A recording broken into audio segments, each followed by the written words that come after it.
In the beginning, there was Maxx. Max Steel and his Robo Force, a 1980s toy line by the Ideal Toy Company. You had Maxx, you had Vulgar, you had Blazer, you had Soda, Wrecker, 100, quite a few of these guys. These are the only 4 I've got currently. It was a line that I used to kind of pine for when I'd see it in the Sears catalog, just because I loved droids after seeing Star Wars. Anything sort of robots, droids were pretty cool. Maxx kind of reminded me of R2-D2. These were interesting to me, but the absolute pinnacle was Ideal and CBS teamed up and made this 2-foot tall remote control robot pal Maxx Steel. And I would see that in the holiday catalogs and I would lose my mind, because after seeing Star Wars: A New Hope, all I wanted in my life was a robot pal. And this was a way to deliver that. Unfortunately, that robot was like $600 back in the 80s, and there was no way my parents were going to get that for me. And as it turns out, they didn't sell great. They only made about 5,000 of them. They did not work very well. The plastic was kind of cheap and flimsy. They would break, wires would cross, break, and people would just kind of toss them out. But there was this action figure line and some vehicles, and they always kind of looked cool to me. But what we now know of them is what we probably suspected back then if we got them, is this idea that they've got these, you know, kind of piston-y arms, and they're held together by this piece right here. So it's connected in the middle, and then there's one on this side, one on the other side, and a bunch of these have these action features on the back. There's a little button that you push up on and they'll do something. You know, they've got the suction cup on the bottom, and then they do this, and look at him move. But this thing was super flimsy and would break all the time. Very easy to break. So there's a lot of Maxx Steel figures out there that have one long arm longer than the other, or 2 arms. Both are broken. It was very hard to maintain. They all, like I said, had this kind of suction cup feature. It had a very short-lived animated series. Some of the figures and vehicles came with mini comics. It was set in the year like 5044, something like that. And I don't know, if you've ever watched the animated show, at least the pilot on YouTube, the robots really didn't have a lot of personality. The humans did most of the heavy lifting and such, and the robots were kind of an afterthought, so it never really took off. And while I think it's kind of slightly beloved by people who like the designs, or maybe had a few of them as a kid, I think maybe it's more like me, where we love them from afar and didn't necessarily have them.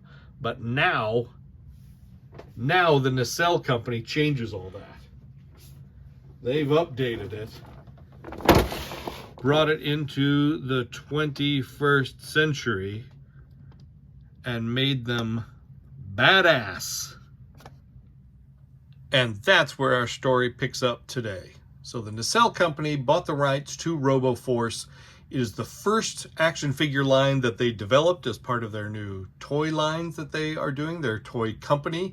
You probably know the Nacelle Company. They've got a subgroup within them called Comedy Dynamics that produces a lot of stand-up comedy that you see across the streaming services and such.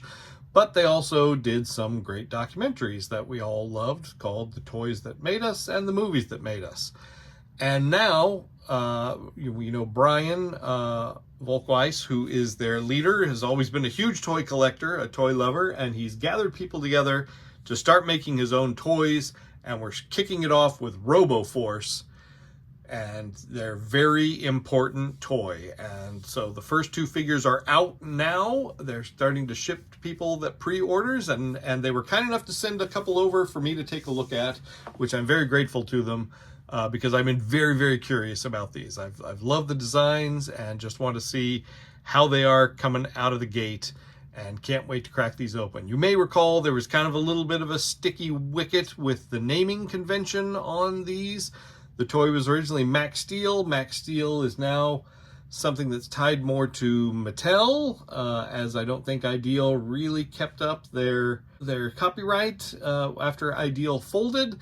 There's been a couple of attempted relaunches at this line. There was a Glyos version, and they named him something else, Max something else. I can't even think of it off the top of my head. And now it looks like the Nacelle Company has reached some sort of agreement with Mattel, and everything is kosher again, and he's now Maxx 89, which is a way cooler name anyway, so I dig it.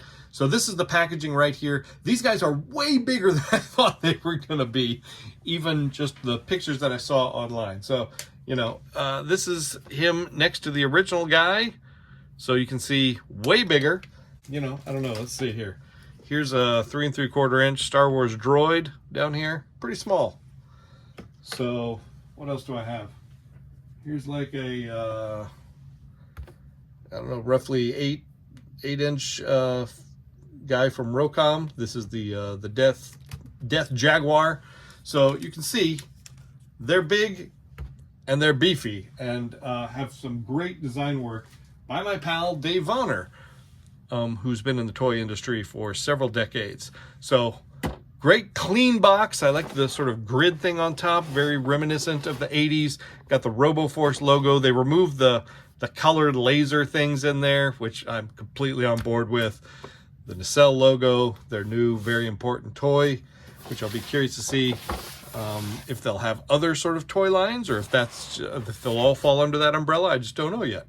So on the back, you see some great line art of the character. And then down here, we got Maxx 89 and Wrecker, the first two in the line. A nice little bio. And again, you know, something kind of cute with the tabs, with the old sort of dot matrixy, excuse me, look, you know, kind of ties into this up here, that sort of pixelated thing. I love it. So this bio looks like they're completely breaking away from the story in the original comic and attempted animated series. Again, I'm fine with that. I've got no attachment to that. But they are trying to keep certain elements of it. So let's crack him open and see what's what. So there was no tape holding the box shut, but there was tape here holding the two pieces of the clam shell together. So I had to cut that. So he's free now. You can just kind of see what it looks like in his full blister right there.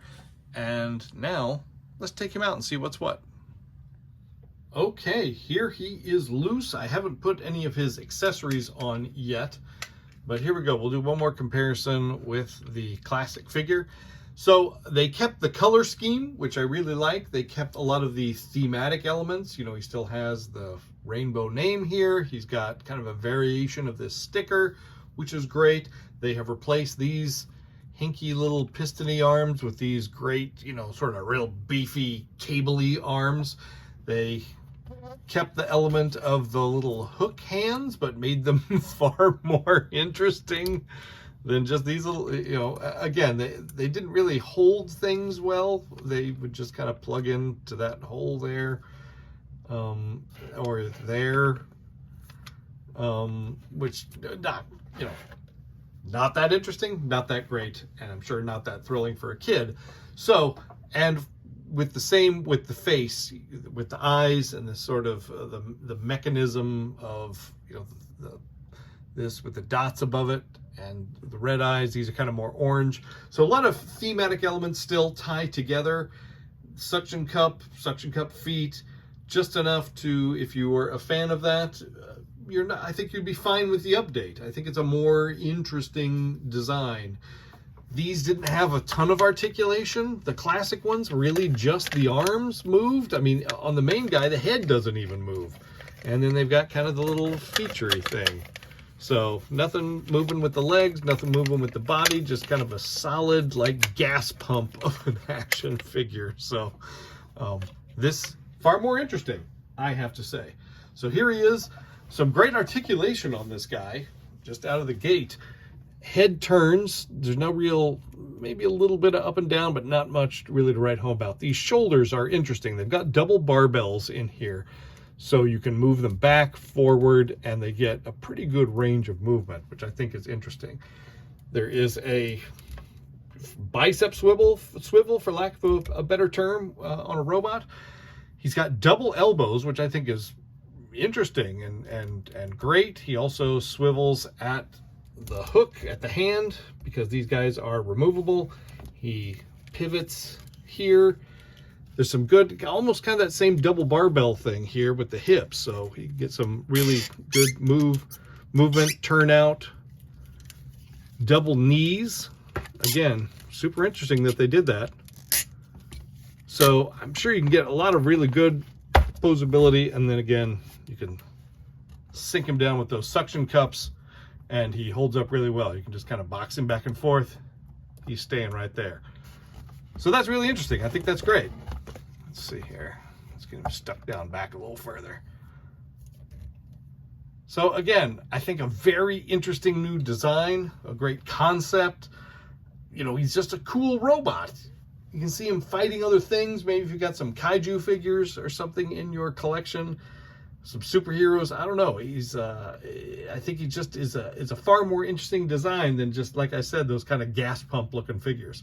So he also has got a bunch of accessories. And again, far more interesting accessories than the classic figure, which just kind of had these pseudo laser pistol-y things, or I don't know, maybe they were oil guns. I'm not exactly sure. They were not very exciting. So we've got this great cannon, again on one of these cables, ties in thematically with all the other cable work that holds him together. It's got some nice ombre on there, changing the color. And there's this cannon here, again on a big cable. You can swap out his hand. He's got these great sharp claws. So again, a more interesting, fun choice than just the weird little claspy hands, the other thing. And he's got kind of, you know, this is sort of a tribute to his original accessory, but far more cool and interesting. And then one more, this little eye radar dish sort of thing. So let's plug them all together, see what it looks like with all the goodies on him. So here's our boy Maxx all geared up. Each of these unique things have a unique pin and hole that they go into, so you should be able to figure out which one goes where. They have a unique shape and size, so you shouldn't be trying to stick things in the wrong place and bust anything up. Just go slow. It's all made of very sort of rigid plastic. I swapped out the hand. He's got the claw hand now. I put the gun in this hand. Woo! You can see he is kind of top heavy, but again, that's nice that he's got these suction cup feet. So you'll want to make sure you put him somewhere that takes advantage of that and find his correct balance point. So again, this was very rigid plastic, so trying to get the gun into the claw hand, you had to just kind of go slow. There's not a lot of bend or give to the hand, so you got to find the way to kind of pry that in there and get it to stay up. I do kind of wish that there was at least one point of articulation on these hoses, so you could kind of make these in unique directions. This one back here kind of gets lost and seems like it's kind of pointed at him. So that one I think could be in a more dynamic pose or area, but I gotta say, overall, a very cool, badass robot, you know, which is what you want. And I think a very interesting update to this sort of classic design, which, you know, I pined for as a kid, and I still think is fun, but to keep all these sort of thematic elements and to make something still very interesting and also fun, I think it'd be fun to kind of display them together, showing the evolution of Max Steel and Wrecker. So I don't know. I don't know if there's like Max Steel purists that are going to be upset that they redesigned it, but it's just an interesting, fun figure with a lot of great dynamic posing possibilities, and just, you know, the wash on the paint, the detail in all the little cables and hoses and that sort of thing. I just think job well done, especially for Nacelle out of the gate, first action figure ever. I think that is really worth a round of applause from everyone, because we know that's not always the case with every new company starting out with a new action figure line. So well done, very impressed, and I can't wait to see what else is, how else the other things that they have announced will come out as well. I'm very, very curious to see that. They've got some fun other licenses that they have picked up, things like Sectars, but then they've also got, they're doing some things like their stand-up comedy line, which is characters, you know, actual real people that have never been released in plastic before. So a lot of interesting stuff coming from Nacelle. I will keep my eye on them, but so far with this guy, very impressed. We'll take a look at Wrecker in a separate video, and then we'll also do a little comparison of him. But I wanted to get this up and posted so you could see what's coming. They are still available several places. Nacelle toys also, I'll put a link in the bio, but also some places like our friends over at Entertainment Earth and Big Bad Toy Store. So check them out there as well.